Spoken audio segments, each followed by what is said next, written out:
మాజీ ఎంపీ నందిగం సురేష్పై పోలీసులు మరొక అక్రమ కేసు బనాయించారు.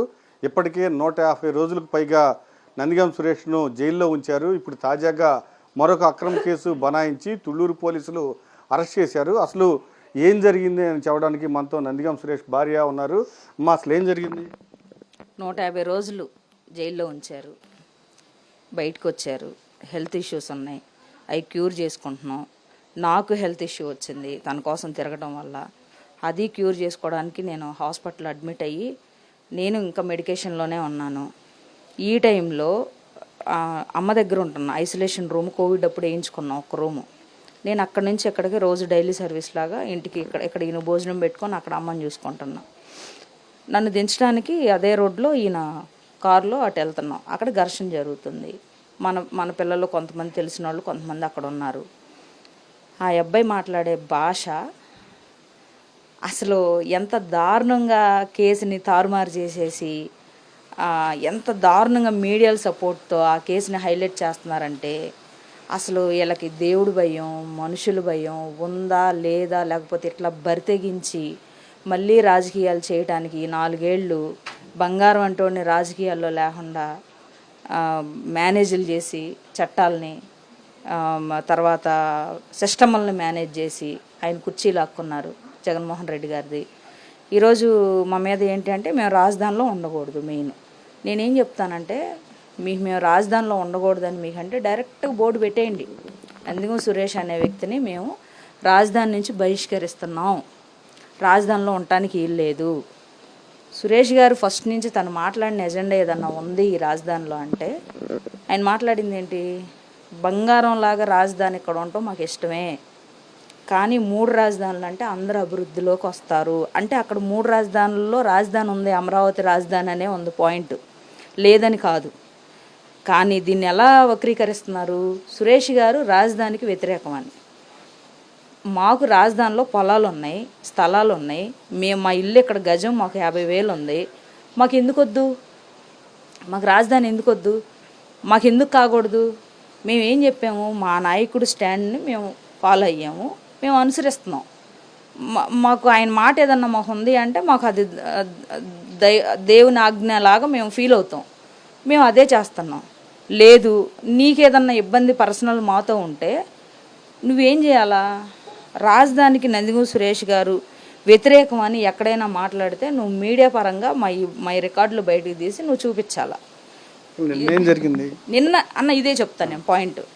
ఈ విషయంలో మీరేం చేశారు? మీరు ఇక్కడ భూముల రేట్లు రాకుండా ఇదంతా గజిబిజి చేసి గందరగోళం చేసి మీరు ఈ మార్కెట్ అంతా పడిపోయి ఇక్కడున్న రైతులు కూడా అసహనంలో ఉంటే ఏదో రకంగా నందిగం సురేష్ గారిని ఎత్తిన రాజధానికి ఏదో వ్యతిరేకం చేస్తుంటే ఆయన వల్ల ఏదో భూములు పోతున్నట్టు, ఆయన వల్ల ఏదో ఇక్కడ రేట్లు రానట్టు, నందిగం సురేష్ వల్లే ఇక్కడ గొడవలు అల్లరి చిల్లర గొడవలన్నీ క్రియేట్ అవుతున్నట్టు, ఆయనకున్న వాల్యూని ఆయనకున్న పర్సనాలిటీని డౌన్ చేసే కార్యక్రమే ఇది చేసింది. రాజు అనే పిల్లోడు ఎవరు? ఆ పిల్లోడు మంచి డ్రింకర్. ఈ ఊరు మొత్తాన్ని అడిగితే చెప్తారు. జోమ్ అని మాకు అన్న అవుతాడు, టీడీపీ, ఇదే బజార్లో ఉన్నాడు. అన్న విన్నాడు రాత్రి అబ్బాయి మాట్లాడిన దుర్భాష. నందిగం సురేష్ భార్యని డాష్ బూతులు. నందిగం సురేష్ గారి తల్లి వయసు 75 సంవత్సరాలు. అక్కడ బూతువాడు. పార్టీని, మా నాయకుడిని రోడ్డెక్కి ఇంకా కొంతమంది నచ్చని కమ్మాలని అక్కడ మాట్లాడాడు.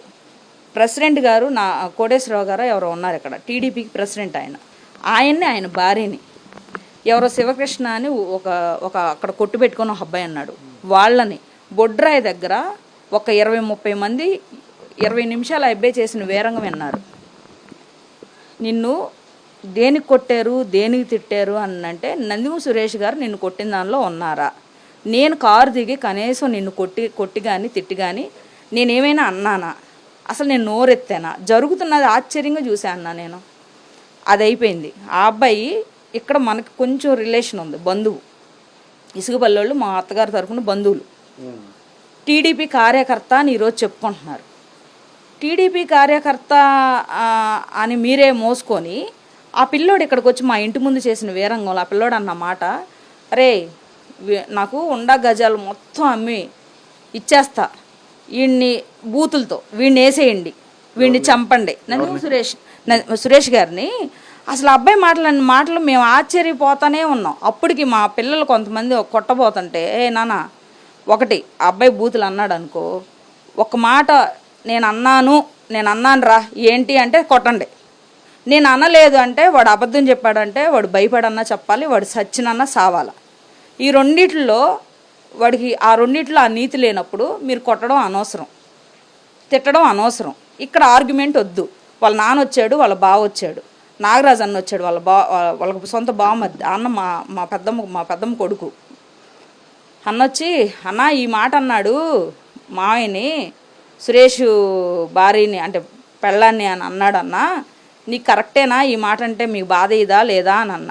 రే నాన్న చంపలేసుకుంటున్నా, ఆ మాట నిన్నంటవేందిరా మావయ్యని అంటవేంది, తప్పు, నేను వెళ్ళి వాడికి సారీ చెప్పేస్తానుండు అని అన్నాడు.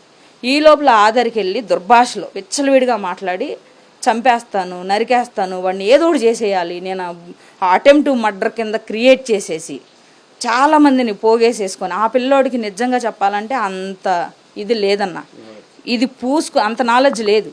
ఇదంతా టీడీపీ వాళ్ళు కూర్చొని మీటింగ్లు వేసి పూసుకొని ఆ పిల్లోడిని అట్లా ప్రిపేర్ చేసి, ఆ అమ్మాయికి అసలు మాట్లాడడం కూడా రాదు. ఆ పిల్ల మా దగ్గరికి ఎన్నోసార్లు ఆ పిల్లోడు అరెస్ట్ చేస్తుంటే, తాగి ఆ అమ్మాయిని కొడుతుంటే ఇక్కడికి వచ్చి కూర్చుంటే మేము ఆదరించి ఆ అమ్మాయిని సంసారం కట్టాం. మేము కాదని అనమానండి, కాదని ఆ అమ్మాయితో అనిపించండి ఆ మాటలో. ఈరోజు ఒకవేళ మాట్లాడకపోవచ్చు, ఎందుకంటే ఆ సర్కిల్లో వెళ్ళిపోయింది కదా, మాట్లాడదు. మాకు దేవుడి భయం, మనుషుల భయం ఉందన్న. మమ్మల్ని మీ బతుకుల్ని మేము ఎండేస్తాము, మీరు చేసేవన్నీ మేము ఎక్కడ క్లియర్గా మాట్లాడుతా. ఉదనరాయనపాలెం, తాళాయిపాలెం, వెంకటపాలెం, రాయిపూడి, లింగాయపాలెం ఇక్కడ ఉన్న వాళ్ళందరికీ ఈ రాజధాని విషయాలు అసలు ఎవరికి తెలియదు. తెలిసింది ఏదన్నా భూముల గురించి, అంతకుముందు రియల్ ఎస్టేట్ చేసి ఉన్నాడు సురేష్ గారు, కాస్త కూస్త ఆయనకి దీని మీద నాలెడ్జ్ ఉంది. అసలు నోరు ఎత్తితే అరెస్ట్ చేసి లోపల వేయాలనే కసితో ఉన్నారు. మీరు చెయ్యండి, బంగారంలా చెయ్యండి. ఎందుకంటే మీరు ఇంకా 4 సంవత్సరాలు ఉంది. మా విషయంలో మీరు చేస్తున్న ప్రతిదీ ప్రజలు చూస్తున్నారు, దేవుడు చూస్తున్నాడు, మా నాయకుడు చూస్తున్నాడు. మాకు ఈరోజు బలం లేకపోవచ్చు, దేవుడు ఇస్తాడు మాకు. మీరు అన్యాయంగా జనాలు నోటికాడ పథకాలు ఇవ్వకుండా వాళ్ళ సొమ్ము, వాళ్ళ నోరులు కొట్టి వాళ్ళు తిని అనుభవిస్తున్నారు. అవి మాట్లాడకూడదు. ఈయన ఒక్క ప్రెస్ మీట్ పెడితే దాని కింద మీ వాళ్ళని తగిలిచ్చి 100 బ్యాడ్ కామెంట్స్ పెడతారు. అంటే అన్న ఈ విషయాన్ని మర్చిపోయాను, దీనికి ముందు ఇది జరిగింది కదా, నేను తాళాయిపాలెం వెళ్ళి రిటర్న్ వచ్చేపాటికి వీళ్ళు కేసు అనుకుంటున్నారు. అరే ఆ అబ్బాయి మన మీద కదా 3 సార్లు 4 సార్లు దాడి చేశారు, నేను కేసు క్లియర్గా రాసి ఇచ్చొచ్చా సిఐ అంజీ అని ఉంటే స్టేషన్లో. అన్న ఆ అబ్బాయి చాలా దరిద్రంగా మాట్లాడాడు. అంతకుముందు సీసీ ఫుటేజ్ నా ఇంట్లో ఉంటే తీసి నా ఇంటి మీదకు దాడి చేస్తే నేను ఇదే మీడియాలో మాట్లాడి మన స్టేషన్ ముందు కేసు తీసుకెళ్ళి మీ అందరికి మీడియా సమక్షంగా నేను ఇచ్చా. ఇప్పుడు కేసు కట్టలా, మీరు ఇప్పటికి ఎఫ్ఐఆర్ ఇలా కనీసం ఎక్నాలజ్మెంట్ పేపర్ ఇవ్వాల. దానికి ముందు విజయవాడలో నా కారు మీద దాడి చేసి నన్ను నా పిల్లలను కొట్టబోతే అన్యాయక్రాంతంగా నా భర్తని జైల్లో ఉండగానే నేను నా పిల్లలను కాలేజీ దగ్గర దించడానికి వస్తే నా మీద దాడి చేశారు. ఫోన్లు చేసి నన్ను బెదిరించారన్న. ఇప్పటివరకు నేను నెంబర్ మార్చుకోవాలా. తర్వాత ఇవన్నీ వాళ్ళు చేసినవన్నీ మేము ఎందుకు చెప్పుకోలేదంటే, ఒకటే నా గురన్న, నాకు దేవుడు ఉన్నాడు, దేవుడు వదిలిపెట్టాడు వాళ్ళని. ఒకవేళ నాకు తెలియపోవచ్చు. ఎవరెవరి మీద పెట్టారు? సురేష్ గారి మీద, మా బావగారు వెంకట గారి మీద, నా మీద. అసలు నా మీద కేసు పెట్టి అసలు ఆ అమ్మాయి ఎంత బాగా చెప్తుంది, నందిము సురేష్ భార్య కొట్టిందా అసలు అన్న. నా నోటితో ఒక మాట అన్న, నేను ఎవరిని నాన్న, నాకు తెలియకుండా నాకంటే చిన్నోళ్ళని నాన్న, నాకంటే పెద్దోళ్ళని అన్న. నాన్న వెళ్ళు పో అంటున్నా నేను అక్కడ నుంచొని. వెళ్ళు, ఎందుకు ఇష్యూలు వద్దు మామ, వదిలేసేయండి నాన్న. మీరు భార్యలను తిట్టొచ్చు, మీరు మీ తల్లులను తిట్టొచ్చు ఇళ్ల ముందుకు వచ్చి, మీరు ఇష్టానుసారంగా వేరంగాలు మా ఇళ్ల ముందుకు వచ్చి మీరు చేయొచ్చు.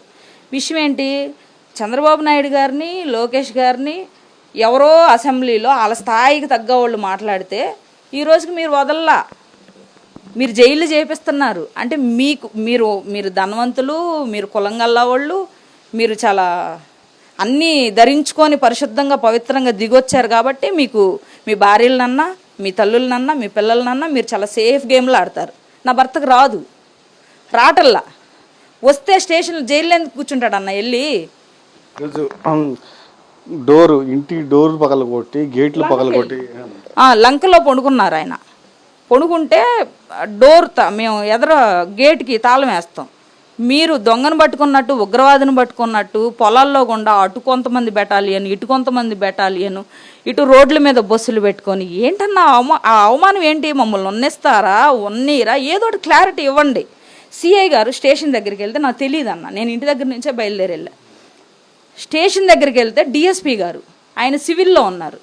సివిల్లో ఉంటే దాన్ని వెంటనే గేట్ ఇట్లా మీరు చూడండి అన్న వీడియో, ఇట్లా పేలిన ఎలా అన్నాడు అన్న నన్ను.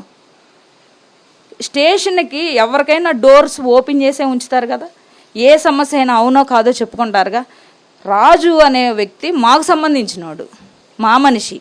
చెప్తున్నా మీకు టీడీపీ కార్యకర్తని ఈరోజు మీరు వాళ్ళు పూసుకున్నారు, సరే ఓకే, బంగారంలాగా టీడీపీ కార్యకర్తలాగే మీరు ఉండండి, కాదను. ఈరోజు మీ సొంత పగలాగా డిఎస్పి గారికి, సిఐ గారికి సొంత పగలాగా దీన్ని తీసుకొని ఇన్వాల్వ్ అయ్యి కింద కూర్చోబెట్టారన్న. ఆ వీడియో ఉందా, నేను ఇస్తా. కింద కూర్చోబెట్టారు సురేష్ గారిని. నేను స్టేషన్ దగ్గరికి నన్ను నెట్టేస్తే అసలు నేను అడగటానికి వెళ్తున్నా, ఏంది మమ్ము ఎఫ్ఐఆర్ ఏమన్నా ఉందా, లేకపోతే అరెస్ట్ వారెంట్తో వచ్చారా, ఇంకేమన్నా జరిగిందా, అసలు ఏం జరిగిందని అడగడానికి వెళ్తే వీళ్ళు చేశారన్నా. టీడీపీ చొక్కాలు వేసుకొని టీడీపీ కార్యకర్తలు కూడా పోలీసుల్లా బిహేవ్ చేయరు. నిజం. నేను ఒకటి చెప్తున్నా అన్న, లోకేష్ గారు మాట్లాడితే వేదాలు, మేము మాట్లాడితే బూతులు కాదు. నేనేమంటున్నానంటే, మీరు కూడా మీ డాడీని అరెస్ట్ చేసినప్పుడు ఒక మాట అన్నారు, ఎవరిని వదలను, రెడ్ బుక్లో రాసుంచా, పాతాళంలో పడుకున్నా నేను కూడా లేపుతానని చెప్తున్నా. అది ఖచ్చితంగా అక్రమ కేసు బనాయించారు. చాలా చిన్న ఇష్యూని పెద్ద ఇష్యూ చేసి అక్రమ కేసు బనాయించి చాలా అవమానించారు నందిగాం సురేష్ను. గేట్లు పగలగొట్టి లోపలికి వచ్చి ఇంటి చుట్టుముట్టు పోలీసులు చుట్టుముట్టి చాలా దారుణంగా పోలీసులు బిహేవ్ చేసి తుళ్ళూరు పోలీస్ స్టేషన్ తీసుకువెళ్ళారు. ఖచ్చితంగా దీనిపైన న్యాయ పోరాటం చేస్తామని కూడా చెప్తూ ఉన్నారు. కెమెరామెన్ భాషతో అశోక్, సాక్షి టీవీ, ఉద్దండరాయనపాలెం.